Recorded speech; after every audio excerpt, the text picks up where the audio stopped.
Today, we're talking about the man behind one of the most tragic cult stories in U.S. history, David Koresh, who was born Vernon Howell and who went on to become the leader of the Branch Davidian sect. His life ending on April 19th, 1993, following a 51-day standoff with the ATF and FBI, who raided their Waco compound, resulting in the deaths of 86 people, 26 of those being children. Many people associate David Koresh with Texas, but he spent time in Southern California attempting to be a musician, building his religious following, and even getting his name changed in Pomona. Writer and historian Karina Wilson is on the podcast this week talking about Vernon Howell's early life and time in Los Angeles. Welcome, Karina. Hi, Carly. It's good to be back. Let's start with the briefest of overviews of the 1993 Waco siege,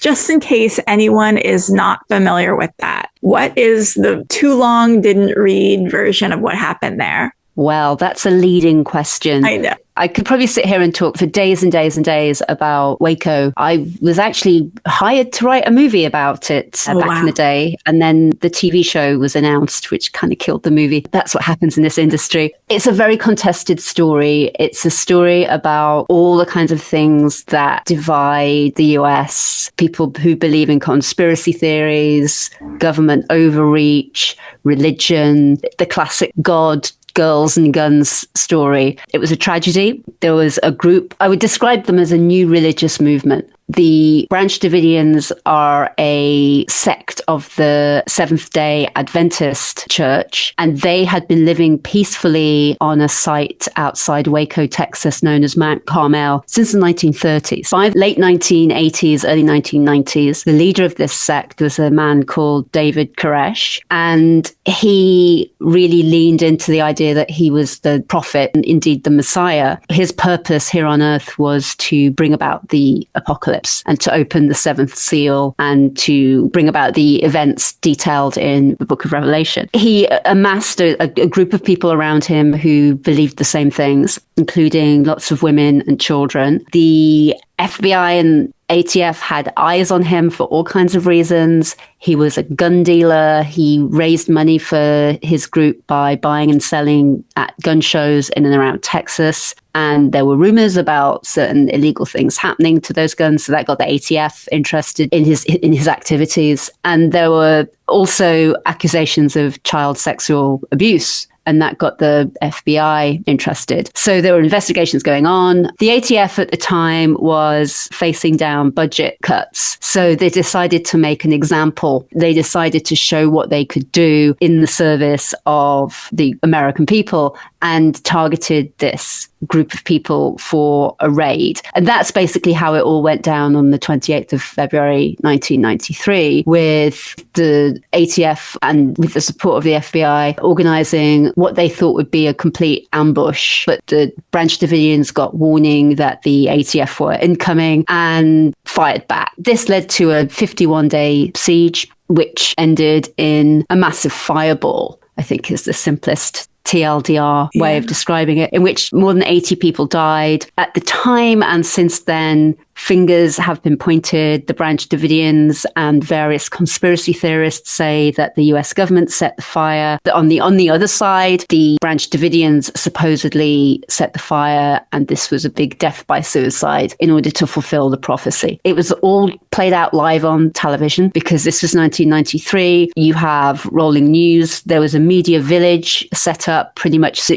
day after the siege began, and the world's news watched everything go down over those 51 days. The Branch Davidians phoned out. They were interviewed on radio. It was a massive global media event that had people glued to their TV screens around the world. And it became just a huge flashpoint for what responsibility did the US government have for all those deaths. The survivors came out. They had one story. A lot of them were put on trial for conspiracy and sent to jail for many years. There were government inquiries to try and figure out exactly how all these defenseless women and children were burned to death. But the truth of what went down that day will never really be known. So tragic, so sad. Yeah. I'm hoping that this podcast is able to drop on April the 19th, which would be the anniversary of the end of the siege, the day when 80 men, women, and children died at Mount Carmel. Yes, I think we can. If I am fast enough at editing, I can make that happen. Let's talk about the circumstances around his birth and early childhood, because that seems to have a lot of psychological ramifications on his later life. When you read about David Koresh, the other name that comes to mind is Charles Manson, in that there's a lot of direct parallels between their two lives. David Koresh was born to a single teenage mother, never knew his father, just like Manson. And also Ted Bundy. Ted Bundy, never knew his biological father. Later in life, he accused his mother, Bonnie, of being a prostitute, but she denied that. But she wasn't a great mother. She drank. She allowed a number of perhaps inadvised men into the house who may or may have not abused the young Vernon Howell as he was born. He dropped out of school in 9th grade, and as did, Manson escaped from reform school. But what really links them, and I think what's really interesting, is that they both wanted to be rock stars. And that's something that, that as soon as the teenage Koresh picked up a guitar, he knew that's what he wanted to do. I think when we talk about cults, we often, there's a sort of paradigm of the cult leader who is the person who grows up in an atmosphere where they don't get the love and attention that they feel they deserve. They often grow up in poverty with abuse layered into the background because they're going to visit that on the next generation. There's often a religious side to their upbringing that gives them a good background in not just the Bible, but in preaching and influencing others. And Koresh had all of those. He's born in Houston on 17th August 1959, and I hope we're going to look at his chart later. Yes, we will. And his mother was Bonnie, and she was probably only about 14 or 15 years old. His father was a 22-year-old carpenter and mechanic. Huge age gap. I mean, basically his mother was a rape victim because she's a child at that point. Yeah, she was a child who came under the influence of a predator. She has a baby. And for the first 2 years, he lives with his biological mother and father. He earns the name Sputnik, apparently, because it's the late 50s and he's this hyperactive child who rushes around a lot. But it all goes south and he ends up being put in the care of his maternal grandmother and his aunt. And because those are his earliest memories, he grows up and he's only kind of like 3 to 5 years old. He believes that his aunt, his mother's sister, is actually his mother, and that the woman who comes and visits him occasionally is his Auntie Bonnie, when actually it's his mother. So there's a lot of really confused stuff going on around his core identity in those vital early years. And then his mom gets married again in 1964 when he's obviously 5 years old. And they go and live on a farm. His mom has another baby, his half brother. Later in life, people would say that Vernon Howell was born out of wedlock to a teenage mom. He was the stepson of a carpenter. Obviously was 33 when he died. Does that remind you? Okay. So that's a very those are the kind of details that get pulled out. And so growing up at school, he wasn't very academic. There's been a lot of discussion about the fact that he might have been dyslexic. And obviously in the 1960s, there wasn't support for that. He was very unhappy at school. He was put into the special ed, and his nickname, and the nickname is awful, Mr. Retardo. And that clearly wounded him because he wasn't a stupid child. He was possibly dyslexic, as I say, possibly had ADHD. He didn't learn in the conventional manner, and his home life had been chaos. So it wasn't like he grew up within, nurturing academic structures. And he was terribly abused by his mother's husband, right? It's one of the whole story of Vernon Howell's, later known as David Koresh's life. There's so many different versions and it's so contested. He did say that, yes. But he said all kinds of things about his life that we just don't know if they're true. But it does tally that, like Manson, like a lot of these other figures who go on to prey on young girls, that there is a background of abuse that would resonate. And adverse childhood experiences Yes. And just I think, he always, growing up, he always felt that his half brother was the one that was more favored by the parents he was living with. And he just needed, later in life, when he starts to gather people around him, he wants a family. He's always yearning for a conventional family structure. And he wants validation. A lot of children. He wants that affection. He wants to be surrounded by people who prioritize him. Yeah. And this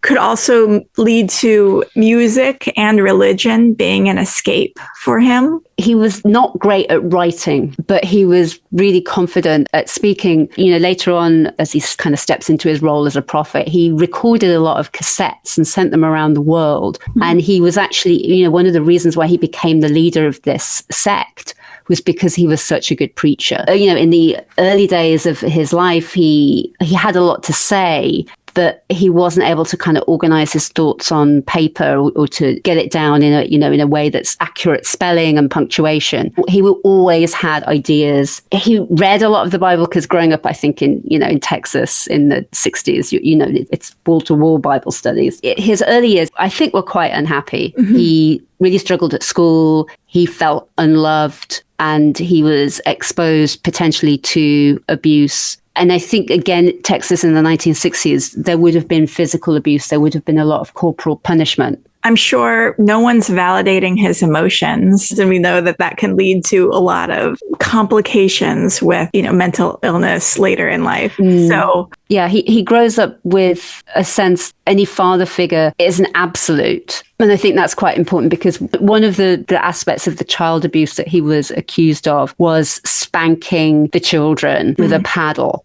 And that comes from that childhood, his own childhood, where he must have been spanked with a paddle or whipped when he did wrong things. And he grew up, he absorbed that as a way of disciplining children. Well, as a way of feeling powerful too. Yeah. We know that parents who hit their kids, they don't necessarily do it to discipline kids because they enjoy it. And that violence is a valid way of reinforcing a moral framework as well. They like the feeling of making someone else feel fear. It makes you feel important. Yeah, one of the things that's always stuck with me is when they got children out of Mount Carmel during the course of that 51-day siege. When they were interviewed, the psychiatrist suggested that they had mislearned fear as love. Yes, there you go. Which is so tragic that they all regarded David as, even though he wasn't their biological father, they regarded David as the father of the whole group. And they talked about how much they loved him. But what they were really trying to say was that they feared him. Mm-hmm. And for someone to imbue their whole group with that has to come from their own childhood. Mm-hmm. So we obviously can't psychoanalyze somebody who's been dead for so long and that we've never met. But you can look at the general framework of their childhood and just think, this is where this comes from. A loveless childhood where violence replaces love. Those who are listening who had adverse childhood experiences growing up and lived in an environment of fear and bullying, you might know that you get into relationships with people who bully you and you think that is acceptable behavior from another person. And so the cycle of adverse childhood experiences going into adulthood, you're basically groomed to tolerate that behavior. It's a very, very vicious cycle. He never gets the kind of the love and the approval and the emotional, as you're saying, the emotional support, the emotional validation that a child craves. So that bodes ill for your first kind of like adolescent love. And when he was 18, he dropped out of school in 9th grade and he was working as a kind of like handyman carpenter. And he fell in love with a 16-year-old girl. That is an adult with a child. Yeah. He ended up getting her pregnant. There was a daughter. He was thrown out of her life. So his first relationship, his first love is with a girl. He goes all the way with her, and he said later on, there should be a law against it, but you know how humanity is. Once her parents find out that she's pregnant, he is absolutely cast out. A daughter's born, Shayna, that he never meets. And so in his early years, his formative years, experience about being denied, about being separated, about not having the family relationships that he so desperately craves. And so he ends up living in his truck for a while. He's without shelter. So he's a true drifter, which is, very comparable to Manson. And if you're a true drifter and you have no family and you are looking for your place in the world and you're young and a bit naive, then quite often religion is the thing that you find shelter in. He actually gets baptized in the Seventh-day Adventists in 1979. Like any new convert, he's very passionate about the Bible. He is still obsessed with sex, and some of the people who he encounters during this period in the late 1979 onwards, he does push it. Like even in this early stage of his religious journey, he tells the pastor of this new church in Tyler that he's been baptized into that he's had a vision from God that says God wants him to take the pastor's daughter as his wife. Oh. So he's 20 years old. She is 15. Yeah. Later on, he claimed that he did actually have a relationship with this girl that had, and that there were 2 pregnancies, both of which miscarried. And he does ask... Again, we don't know if he, if this was the truth, if he was blending this relationship with the first one. He's having visions and he has a big revelation at this point. He's sleeping in his truck. He's lying there one night and he gets this whole revelation that he's been put through all of this lovelessness because he hasn't loved God. God wants him to know how God feels about not being loved by Vernon. So the vision is, hey, you know how awful you feel because these women don't love you back. Well, that's how I feel because you haven't given me the love that you should give your God. Wow. This is it's giving incel. It's giving how you can radicalize lonely young men to religious extremism. How if somebody is left as an outsider on the edge of a community, the desperate things they will do or say in order to move towards the center of that community. If his parents had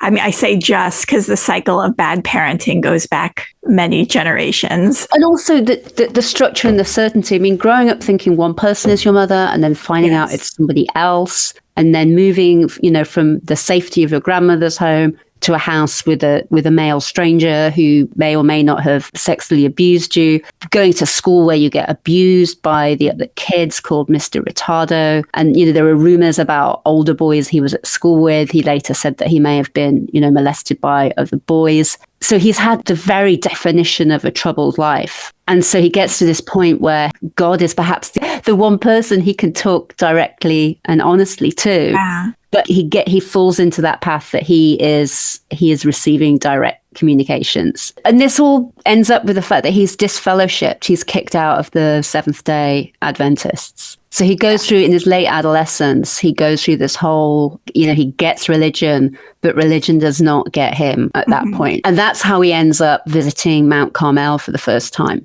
in 1981. There is a whole thing that, I would talk about with how he got to control. He got to be the leader of the Branch Davidians. It was the 1980s were a roller coaster for Vernon Howell. The sect at the time was actually led by a woman, Lois Roden, who was 67. And Vernon Howell came in as the handyman and seduced her. And so he was 24 and she was 67. And he turned around and said that, again, God had come to him in a vision and said that Lois was going to have his child. And that was enough to make him the co-leader, as it were. As soon as he got his boots under the table, he started to turn against Lois. And when she didn't have the child, it was not his fault for having a wrong vision. It was her fault for not being holy enough. And he gradually kind of got other members of the Branch Davidians to come over to his side. A lot of people didn't like him. A lot of people left.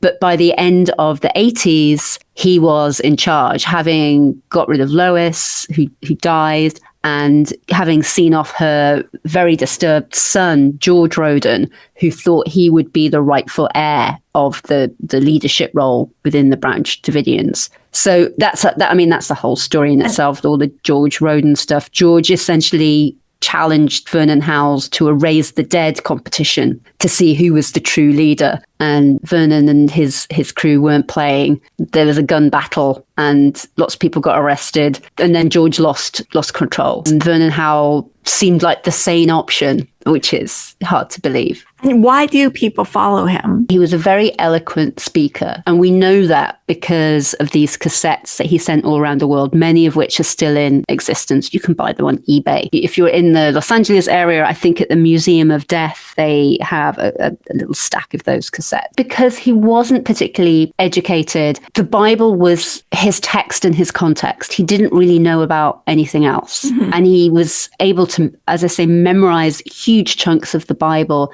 And because it was all in his head, he was able to spot patterns, and quite creatively, he could jump around and basically spout Bible verses in support of any theory that he cared to propose. He was also, I think, he had the riz, kids would say. Yeah. He had a certain charisma. He did, he played guitar. He wasn't terrible. He had quite a soulful voice. If you look on YouTube, there's surviving recordings of him playing with his band. He had a certain amount of stage presence. It wasn't enough to take him all the way. We'll talk in a moment about his time in LA and on the Sunset Strip. But he liked to get on stage and have lots of people cheering as he finished a song. That helped to fill the huge emotional void at his center. There's a whole rogues gallery of rock stars who, became musicians because that's what they wanted. What were the circumstances that brought him to LA? And then what can you tell us about his life here? Well, there was always a lot of back and forth between the Branch Davidians in Waco and people here in Southern California. The accommodations in Waco were fairly basic, and they got even more basic as things were torn down during the 80s and they were attempting to rebuild. But what they had in Los Angeles were wealthy supporters in the form of the Bunds family, who rented houses. There were 3 main houses in Los Angeles County that were Branch Davidian places to live and to go, and they were all paid for by the Bunds family. The sort of famous one was the so-called White House in Laverne, and we'll get to that in a moment. Then there was another house in Pomona that was used as a kind of meeting place, and Branch Davidians, because remember, it's a very established group of people, would gather, people would live there. And then there's a house described in David Thibodeau's book that is off Melrose. That's where I'd like to start. He's still known as Vernon Howell at that point. The man who would become his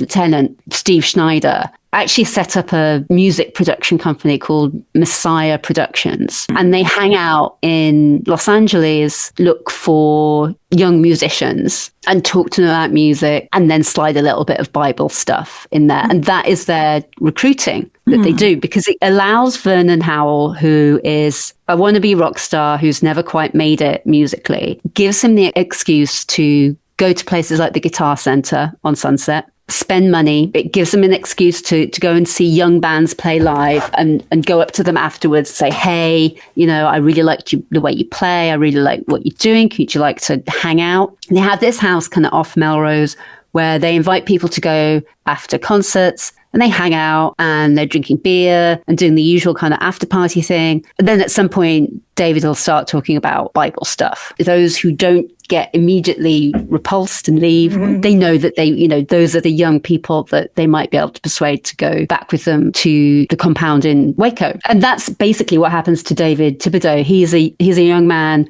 who has studied at the Musicians Institute on Hollywood Boulevard. He wants to be a drummer, and he meets David Koresh and Steve Schneider in the Guitar Center. He's just bought some new drumsticks. They say, oh, you're a drummer, and they get him to try out an electronic drum machine. And they get to talking, they give him a business card. Initially, he thinks, oh yeah, Christian rock, we're not interested. But they seem really nice, and they keep reaching out to him. And he goes to this house off Melrose, and it's a really cool place. There's lots of, young, interesting people from all over the world sometimes are kind of hanging out there and talking. And once he becomes part of the group, because David Thibodeau is another young man who is looking for his place in the world. He's not had the same kind of abusive childhood as Koresh, but he's still trying to find his place in the world. He wants to be a drummer. It's a really tough road, and Koresh offers him a path, which if you're looking for a direction and someone says, well, hi, why don't you try this? When you're in your early 20s, you're not going to say no. Yeah. This is the equivalent to Manson in a lot of ways, because Manson also recognized that a lot of young people who come to Los Angeles are searching for something which can perhaps best be described as family. Manson literally called his followers the family. Yeah. But David Koresh was also building a family. Yeah. It's the same. You're targeting people who are on the fringes of society. You're offering them affection, acceptance, purpose, family. And in many cases, these vulnerable people have already been groomed to accept, because likely they too come from, adverse childhood experiences. So they've been groomed to tolerate behavior that someone from a healthy, validating childhood wouldn't tolerate. When things get a little bit controlling and a little bit weird, they maybe tolerate because David is, convincing enough. He's got that. I don't know if that man is right, but he sure is loud. So let's just go along with what he says. I think you've really hit the nail on the head there, because it's so difficult. He's still Vernon at this point. Yeah. So Vernon and David Koresh throughout his life, because he felt that his random thoughts were actually coming directly from God, he never doubted his own authority. He never doubted his own belief. As a Leo sun wouldn't. Yes. So God told me to do this, so this is what I'm going to do. And anyone who tries to talk me out of it is wrong, wrong, wrong, wrong, wrong. So he has this very authoritarian, dominating streak. And if you're looking for guidance in life, if you're unsure and full of doubt yourself, that can look very attractive. And I think this is the power of both Vernon Howell and Steve Schneider at this point. They were very flashy. One of the things that they did on the ranch in Mount Carmel to make money was they painted guitars and motorbikes, and I think cars as well, with very if you think of kind of very elaborate 1980s airbrush rock and roll designs, they painted those on traditional masculine aspirational objects. So David/Vernon, I'm going to just keep calling him David/Vernon, and Steve Schneider would show up on these fantastically painted motorbikes and be like, hey, hop on the back, let's go for a ride. If you're a young wannabe rock and roller, that seems like living the dream. Yeah. As we saw, even when he was a teenager, he tried to blame God for his desire for young women. And he does that in 1984 when he marries his first Branch Davidian wife. She is the eldest daughter of one of the leading Branch Davidians. Her name is Rachel Jones, and she is the daughter of Perry Jones, who has been in the sect for a long time. He has 3 children with Rachel, who is his first wife.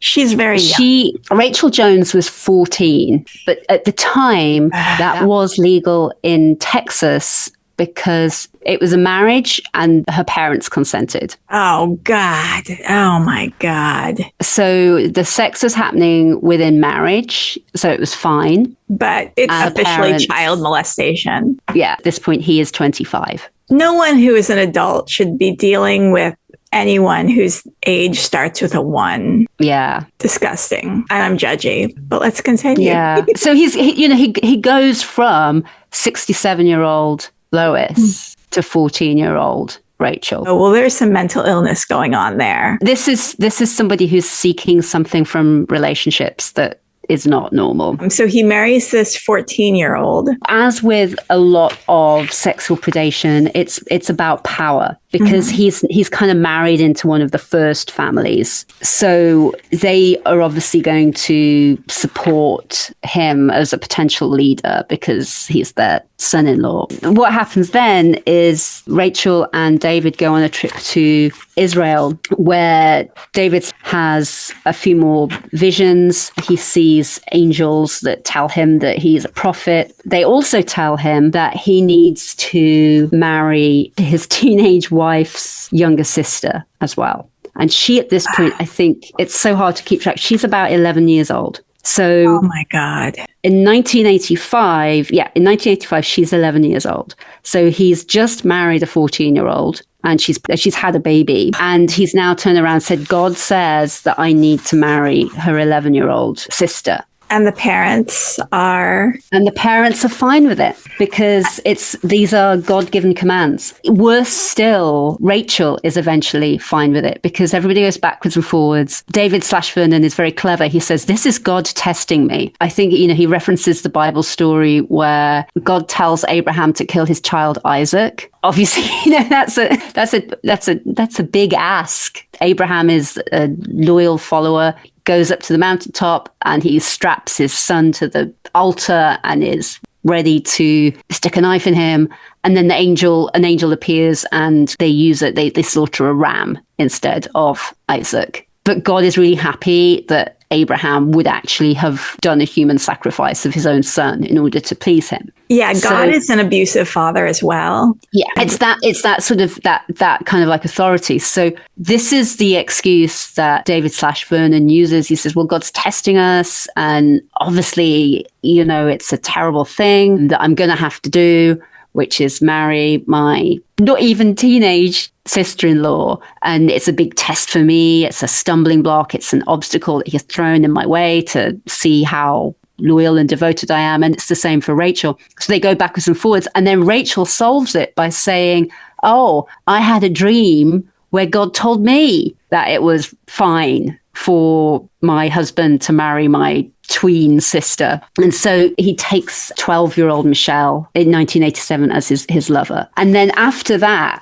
there are a lot of other young teenage girls. He figured out the script that works, and he's just going to keep on using it over and over again, which is something you notice from predators, by the way. For anyone who knows a predator, who has experienced a predator in your life, the predator will use the same script over and over and over again with other people. There was a big story in Vanity Fair. He would take a girl and tell her all these stories when she was kind of like 14, 15 and have an affair with her for 2-3 years until she graduated school. And then he'd say the exact same thing to the next. And I think there were like 3 or 4 girls who'd all had the same story. Yep. It is a pattern. So because he exploits this legal loophole in Texas, which is you can marry a 14-year-old if her parents approve. So even though he can't do a secular marriage after he's done his first one, he can do a kind of religious marriage. Yeah, it's a spiritual. A spiritual marriage. These very religious, very devoted Branch Davidians come to think of it as an honor, and so do the women over time. They think of it as a great blessing that they are chosen to be in David's bed. The women who he chooses tend to be very beautiful, and they are known. He talks about the house of David, and they become members of the house of David. So he basically starts going through the teenage daughters of the Branch Davidians. Absolutely no self-doubt from this man. And it's sad. The families and are they buy into it because they think he's this perfect being who's blessed by God because he talks directly to God and he has all these visions, and oh my goodness, he wants to lie with our daughter. And he's just weeded out, I think, probably all of the people who are like, maybe this is not quite right. Like I'm sure he's figured out just the perfect amount of wounded, vulnerable people. This is where the house in Laverne becomes notorious, the so-called White Houses, because he actually has a lot of the House of David women living there. As I said, these houses were bought for him by the Bund family. And the accommodation is much more comfortable than the rather sort of Spartan living conditions in Mount Carmel. One point, I think there's 18 women, and he's the only man who's allowed there. Absolutely insane. Because you're not going to say no if no is not an option that's presented to you. Yeah. And it's one of those things. But anyway, I mean, this house in Laverne was basically the house of women and children, because part of David/Vernon's prophecy was that he wanted to have 24 children, because that would be the next generation to that's predicted in Revelation as the elders who sit around the throne. As part of his vision of what would go down with the apocalypse, was these 24 children of his own children would be the ones who'd founded the new era. They would be the elders who survived. And so once he started getting notches on the bedpost, he brought all the women to Laverne that he wanted to have children with. And they were sleeping in bunk beds at 5 to a room. And he, as I say, he was the only man allowed in. And that's where he got sexual access to them. It's horrifying. And it's interesting that he took them away from because the life on the compound in the Mount Carmel compound in Waco, they worked, it was sort of shared cooking and a little bit of farming, and people worked in the local area. It was a religious life, and there was lots of prayer meetings. It was a kind of monastery. Yeah, this house in Laverne, where he brought all the women to basically just kind of like have available to him, and he took them off site and out of state. Yeah, they all had their babies in Mount Carmel because it was easy to dodge birth registration. But that's also how predators get you, is they isolate you. Yeah, they isolate you. So yeah, a lot of these children who were born that were David's own children, their births were never properly registered because he thought of them as God's children, not secular children. He said the state should have no part of my children. All of this, I have to say, it's called the New Light doctrine. So he wraps it all up, this whole give me your teenage daughters, I'm going to have 24 children who are going to usher in a new era of humanity. He calls it the New Light doctrine. And if you think, but I could never fall for something like that, we can all be victim to a predator. Maybe not in that specific way, but yeah, there is a tendency, and one of the ways in which the media framed it at a time was the Branch Davidians were brainwashed by Koresh, or that they were stupid, but they weren't. They'd come from all over the world. A lot of them were very highly educated, Bible scholars. They found something there that regular life wasn't giving them. And the fact that they all died in a fireball is just so tragic. So what was with all the guns? Texas. Just Texas's influence on David. Yeah, I mean, he had to have guns. Young Vernon Howell grew up, as I say, just outside Dallas. You know, he grew up country. There were always guns, and he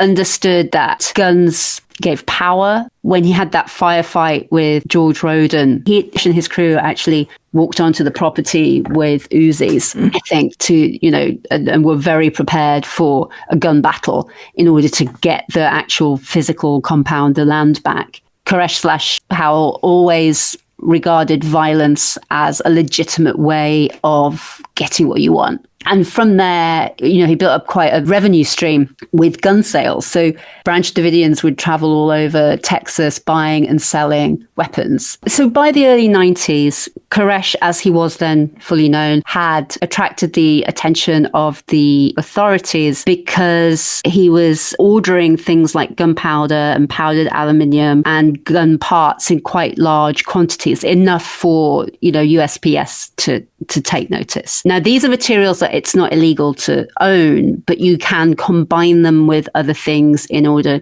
to create illegal weapons. And so the ATF suspected the Branch Davidians of building weapons. And one of the things they were suspected of doing was taking a device off of semi-automatic weapons to make them fully automatic, and also turning dummy grenades into real grenades. And they were selling these and stockpiling these because a big part of Koresh's vision of the future was that they were going to have to defend themselves with, even though it would be a holy war, they would be defending themselves with very earthly material weapons. So at the Mount Carmel compound, there were a lot of guns. The purchases and sales that they made weren't particularly documented. And that's how the ATF got involved and became suspicious, because obviously that's their purview.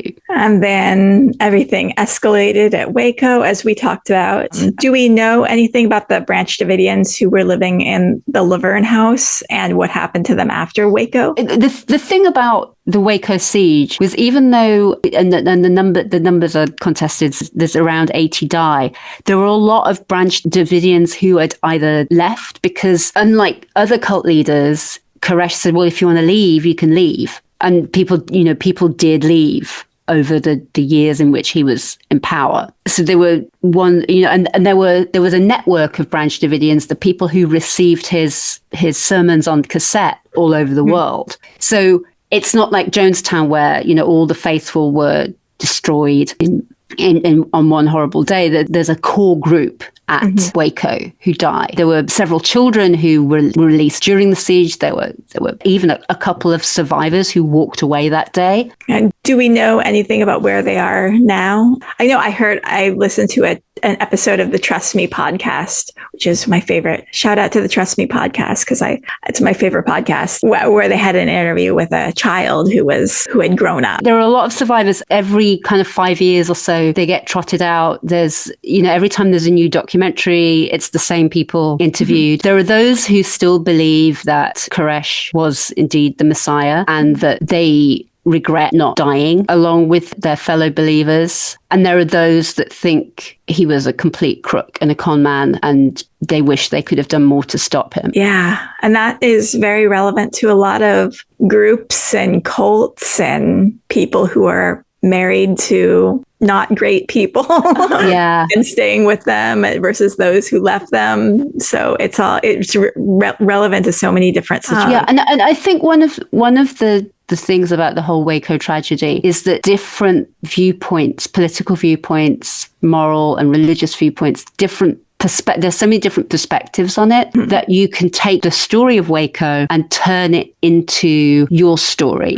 So, for instance, Alex Jones was very pro Branch Davidian. He was pro Koresh, and he actually raised money, I think, to have the church rebuilt. Wow. And then there were elements in the US government who were really horrified by the overreach of the FBI and the ATF. And that's why you have inquiries rumbling on into the early 2000s, where there's the sense that you have to bring these alphabet soup organizations under control, because obviously Koresh had his own kind of death wish. I mean, he was the leader of an apocalyptic cult, and that is the only end point of an apocalyptic cult is a fiery death, I think, by definition. But he could have been handled a lot better by, just for instance, there's one of the books that I really like is the Kenneth G.C. Newport one, and he refers a lot to I think it's Paul Tabor, that there were Bible scholars who at the time during the siege realized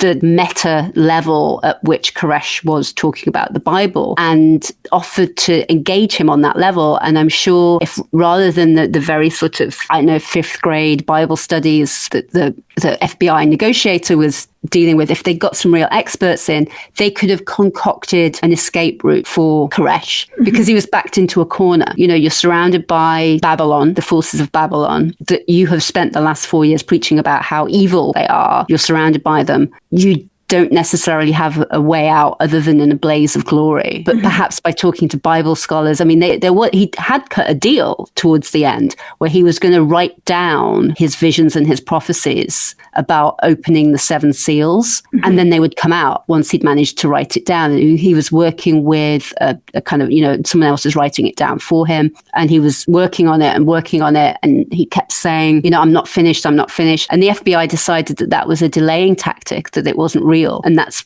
why they triggered the raid. But had he been given another couple of weeks, he would have written those 7 seals. And I think the deal was that he was going to then be able to broadcast them over the radio. But he was never allowed to finish that because they just got impatient. But 51 days is a hell of a long time to be surrounding a compound in Texas. It's so sad. People think of the Waco tragedy as very much a kind of Texas thing. It's the God, girls, and guns that I mentioned earlier. But there is this LA element of somebody who wants fame, adulation, idol worship, and the warmth and the love that they feel comes with that. I think we're both fascinated with those LA stories, is that people come here and they get famous, and it's a case of be careful what you wish for. And the Vernon Howell story has so many elements of that. He did come here, and as you say, he paraded as a rock star. He used the trappings of rock stardom to lure in young recruits. But had he just been that bit more of a musician, that bit more charismatic without quoting the Bible, then maybe he would, be happily retired somewhere, having had a successful rock career. Nobody would have died. But it also reminds me, David Koresh and Adolf Hitler are similar in that they're both Libra risings. I pulled up the chart here. And, part of Hitler's story is if only he had been accepted as an artist, maybe he wouldn't have contributed to the deaths of so many millions. And, if only David Koresh had been accepted as a musician, then maybe he wouldn't have. Yeah. And I think one of the reasons why the David Koresh story is so resonant is that there's almost this sort of playbook of cult leaders, which is you have all these adverse childhood experiences. You enter adulthood with a void. Religion fills that void, and then you gorge on it. You get too much religion. You see religion as a way to structure power and relationships. People come to you because you tell them that you have a direct hotline to God. You become worshipped. And what do you do with that worship? You decide to sleep with teenage girls. And it's the old story. He follows that pattern. But that's what rock stars do. Yeah. We talked last time about people like Howard Hawks and Orson Welles and all these men who arrive in Hollywood and they somehow feel that they're divinely chosen, divinely anointed in some way. And that gets them the love of the world as stars. And what do they do with that power in private? They exploit teenage girls or very young, naive women. Yep. It's so sad. Not all men, but somehow always a man. You could sort of add any power structure to that. So politics. If you're doctors do that in hospitals. The idea that you have a dream and a passion and a message, but ultimately it can go so bad because you just use that message to exploit your power over other people. They use the power of your message to exploit other people. Yeah, that's what ultimately happened. Like a trap. And it happened in a small way in that house off Melrose, in a bigger way in the house in Laverne, and in a huge way in Waco. But to understand Vernon Howell's rise and becoming David Koresh, I think you have to understand how he climbed the ladder here in LA. Really, it all starts in LA. In Hollywood. On the mean streets of Hollywood. LA gave him that framework to party like a rock star, and it also fed him a supply of dreamers. And that's what cult leaders need, is dreamers. And with just the right amount of vulnerable, wounded kids from bad backgrounds, who didn't get love from their parents, and they need someone to be loud and give them direction. And so they're like, you'll do. And And kids who've come all the way, kids who've traveled across country, leaving their family behind them, and they replace one abusive family with another without really realizing what they're doing. Yep, because they've been groomed for it, essentially, by their adverse childhood experiences. Okay, you can't escape it. Yeah. So until you know how to break the pattern. Lots of therapy and astrology. So this is we're looking at David Koresh's birth chart, and he is a 1 degree Libra rising. And I feel a special affinity for this chart because I'm a 0 degree Libra rising.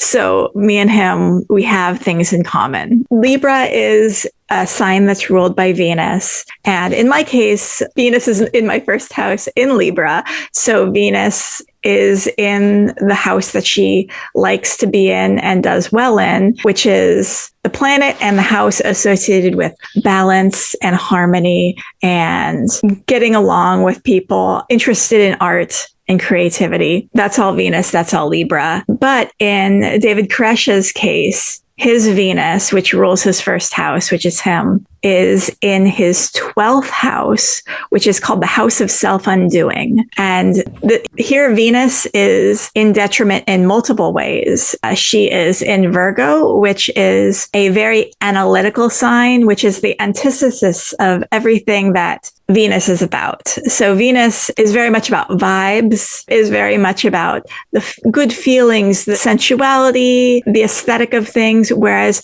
Virgo is more about efficiency and analytical things, deciphering the meaning of things. So here you can tell that his Venus in this Mercury-ruled sign is all about dissecting and analyzing the Bible, the mysteries of the Bible. But in that it's in the house of self-undoing, this is also called the house of hidden enemies. It's like his whole existence in the world is amongst enemies. You know, his family were his enemies, his schoolmates were his enemies, his early childhood. Everyone was kind of like against him. And Venus is retrograde on top of that, which is where she's also not doing well. Venus goes retrograde once every 2 years. That's a time where all that harmony, where all that beauty, where all that artistry, getting along with people, equality, peace, all that good Venus stuff is not doing that.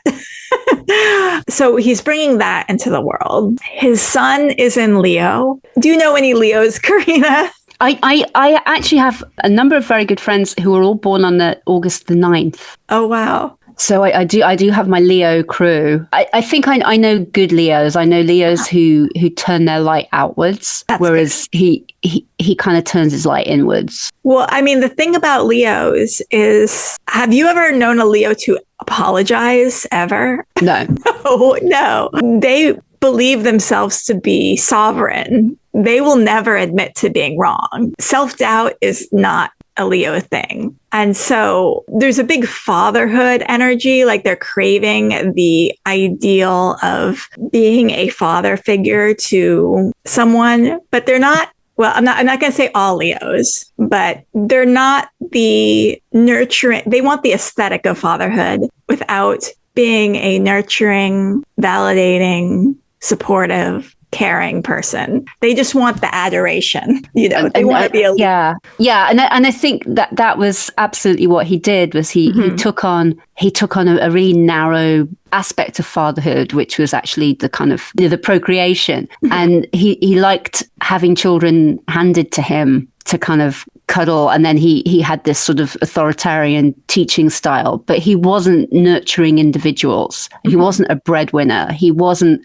protecting a family unit. It was all ego. Exactly. He's not like, oh, I really care about this child that I've created, and I really want to make sure that they are strong and able to say no to people and are feeling secure in themselves, and that, I'm going to see how I can better myself in order to be a good father figure for them. Because the idea of I'm going to better myself is probably not really a Leo phrase, because they think they're already perfect and will not listen to anyone who tells them that they are not perfect. David Koresh's moon is in Aquarius. So that's in a house that's exact opposite of Leo. And it's applying to make a full moon aspect, because when your moon is exactly opposite your sun, then that's a full moon happening in the sky. So he's almost pretty much a full moon in Aquarius. And Aquarius is a fixed sign that's associated with exile. If Capricorn represents the farthest known barrier of human knowledge, as a Saturn ruled sign, it's the border between the known and the unknown. That's the planet that we can see with our naked eye. That's like the farthest planet we can see. Aquarius is beyond that. So Aquarius is often associated with people who are outside the wall, who are exiled from society in some way, who are feeling like outsiders. And they're often striving for acceptance especially acceptance from people who they think of as, oh, that's an important person. Because the symbol for Aquarius, the water bearer, is associated with Ganymede. And the myth of Ganymede is that there's this human, young, beautiful boy who gets chosen by Zeus to come up and be the water bearer for the gods. So an Aquarian is never feeling like they belong with the humans. And then they also strive to be accepted amongst the gods, but they're never really accepted amongst the gods. So you often see Aquariuses being very enamored with, famous people, or being very enamored with people who are leaders and trying to be accepted by them, but kind of always falling a little bit short there and always feeling not quite accepted. Yeah. I mean, there's one thing that I think one final thing that is worth mentioning is that because of the way that the siege turned out, Koresh's followers died, a lot of them in agony. There was all kinds of rumors about strychnine gas, and it was a painful, terrifying death that they died. But the autopsy suggested that Koresh himself died from a single gunshot wound to the head, which was, I guess the word is, administered by his lieutenant, Steve Schneider. Does his chart reflect any of that? To me, the most difficult planet in his chart is, because he's a day chart, is Mars, which is in the 12th house. Mars is the angry, cutting, shooting planet. And it's ruling his 7th house, which is partnerships, one-on-one partnerships with other people. It is in his 12th house, so hidden enemies, right there, practically conjunct with the ruler of his chart, which is Venus, and co-present with Pluto, which is that planet that's associated with death. And it's also really, really interesting. I'm kind of like talking through all the planets, and I'll get to my analysis in a second. But it's also really interesting that his Saturn, which is also a planet that's often associated with death, is right at 0 degrees Capricorn, right on his descendant. And so the ruler of his 8th house is that retrograde Venus as well. So I would say it makes sense that someone that David would think of as a partner would be someone who is not as trustworthy as David thinks that person is, and is someone who is working at cross purposes with him. Because Schneider did a lot of negotiation during the siege that the FBI actually thought they could turn him. They could get him to capitulate. I feel like I'm going to have to look at the April 19th chart to kind of get a better, which I can pull up right now. It's also just really interesting, looking at this. There's so many signatures in his chart that point to fame. 17 degrees is one of those degrees that's, when you see 17 in someone's chart, that's associated with fame. And the idea that the ruler of David's 7th house, which deals with that person that is working at cross purposes with him, is at 17 degrees Virgo. And Uranus is at 17 degrees Leo. Makes me think that there was someone working at cross purposes with him who is close to him, because They wanted fame. But the thing is, there's so many ways you could look at it. I'm going to probably need to marinate on this. Yeah. There's so many different ways to look at it. I think the situation is much more complex than we know about. Do we know time about that he died? Oh, yeah, they think he died. The raid was pre-dawn, and they think that Koresh died sort of earlier on in that process. Wow, it's really interesting. On this day of his death, the moon is conjunct Venus and Mercury in his 7th house, which deals with other people that he's communicating with. Mars is in the 10th house, which deals with his public image. And Jupiter is in his 1st house. Jupiter is a planet that's also often associated with negotiations. And Neptune and Uranus are conjunct in his 4th house, which deals with home. The time of death is around 12:25. Okay, check this out. It's like so close. The sun is at the exact final degree of Aries, his 7th house. And just like in a matter of minutes, it's going to go into his 8th house, which the 8th house is the house of death. I think the ATF or the FBI was like, Schneider, you could be a hero right now if you just take that guy out for us. Can you do that? Can you just like put a bullet in his head? Yeah. And he was probably like really tired. And he's probably like, because Mars there is in Cancer where it does not do well. And finally, by the time the moon, which rules Cancer at that point, got into Aries and is hitting the conjunction to Venus retrograde. He died during a Venus retrograde and he was born during a Venus retrograde. Fascinating, amazing. And he was like, I just want this to be over with. And so he shoots David. Yeah. And he shoots it because the FBI said, we can end this today. Can you just take care of him? And yeah. That's what I'm thinking happened. Yeah. I mean, it must have been so incredibly stressful being in there. The FBI played the sound of rabbits screaming, loud music. They didn't let them sleep. They shone bright lights in. I can't imagine, 51 days of eating MREs, the military food packets, and you just, it's like if you miss a single night's sleep, you're wrecked. And just the stress of that, and knowing that the eyes of the world are on you, that your leader believes in apocalypse. And what's also, I keep on looking at these two charts and I keep on seeing more things. What's really fascinating is that transiting Pluto was conjunct David's natal Jupiter. Having Jupiter in his 2nd house, he was able to acquire stuff for himself from his followers really well. Yeah, the Burns weren't the only wealthy donors. There were a number of wealthy donors, including a guy called Paul Fatter, who I think eventually went, he wasn't in Waco, but he went to jail as one of the conspirators. There were a lot of people who he got power through money. Yeah. And as I say, he had his followers working for him, doing trades and working, and all their salaries went towards the group. It was a commune as well as a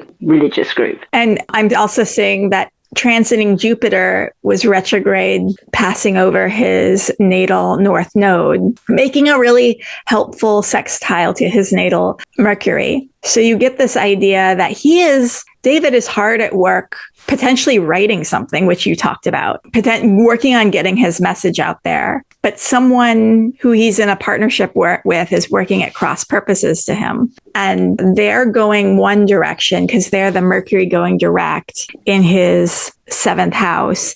And he is going the opposite direction because he's the Venus retrograde heading towards Pisces. One way of interpreting that is that there was a prophecy in 1984 called the Holy Ghost message. One of the members of the Branch Davidians who objected to Vernon's David and Lois said that he would be the apostate prince who would commit every sin of the church since the crucifixion and bring great trouble on the Branch Davidians, and they would need to be completely destroyed and purified by fire. Apparently, when Vernon heard that, he went and put his arms around the guy, Charles Pace, who made that prophecy. and hugged him and said, "It's true, it's all true." So so he had a sense a decade before that he was heading to this point. So if what you say about the way that, it almost seems destined. Yeah.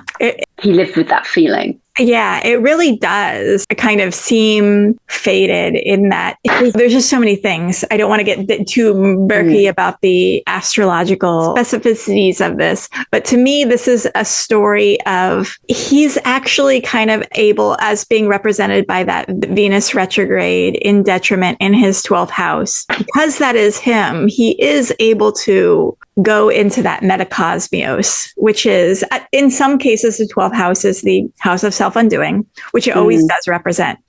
But it can also be the world between worlds, the prophecy. It can be your connection to the mystical realm, the things that other people can't see. And they're so close, that retrograde Venus and that Mars are so close and so conjunct. It is almost like he can see his own death. And when you take into like the mythology of Mercury, Hermes, who is the psychopomp, who delivers souls to the underworld and is the communicator, the fact that his ruling planet is ruled by Hermes, and you can kind of get a sense of like maybe Hermes is showing him how he will die, especially being that Hermes is in the sign of Leo, which is ruled by the sun, co-present with the sun, and the sun being the thing that can illuminate the truth, but also because sometimes the sun can shine too bright and lead to delusions. Yeah. So and the thing about a chart is it's usually all the things. It's usually like, oh, you have this Mercury and the sun co-present in the 11th house, ruling your 12th house. You might really be good at getting groups and getting leadership and all of that, but you might be really good at using that power of Hermes to see into the future, to see the metacosmos. But also you might have people who are working at cross purposes with you. You might be self-sabotaging yourself. It's all the things. It's all the potential. And that is the great, as we've been saying, the great tragedy of this, in that this was a life that could have gone in so many different directions. In that the North Node was in his first house, it did end how David wanted it to end. The fact that we're still talking about this. Oh, and that's another thing I wanted to talk about. Yeah. I mean, the fact that he died when Jupiter was in his first house and making these nice aspects. Pluto was conjunct his Jupiter. He died in a way that will perpetuate, and that Jupiter was conjunct his North Node when he died. He died in the way that will bring him fame for a very long time. Yeah. He got on a track early on where he decided that he was a prophet and then a messiah. And I think once you do that, you're not going to retire and live out your life raising chickens. You're putting yourself on a collision course with a big bad destiny. You're not giving yourself an easy way out. It's so sad that so many people died. Obviously the survivors had to deal with all of that, and that we still live with the shadow of this. I think that Americans have not trusted their government in the same way. Yeah. Since. And maybe they shouldn't. Yeah. It was a real wake-up call. So where can people find you, Karina? Just the usual, find me on the Haunted Path on Substack. Perfect. Working on my secret things. Excellent. And this is Haunted Hollywood Hour. If you enjoyed this and want to help other people find the show, leave us a rating and review on whatever platform you are listening to your podcasts. Follow us on Instagram at Haunted Hollywood Hour Podcast, all one word. You can email us anytime with suggestions for shows. If you want to be on the show at some point, email us at hauntedhollywoodhour@gmail.com. Anything else? Just whatever you believe, say a little prayer for all those lost souls that day. Definitely. And until next time, bye. Bye.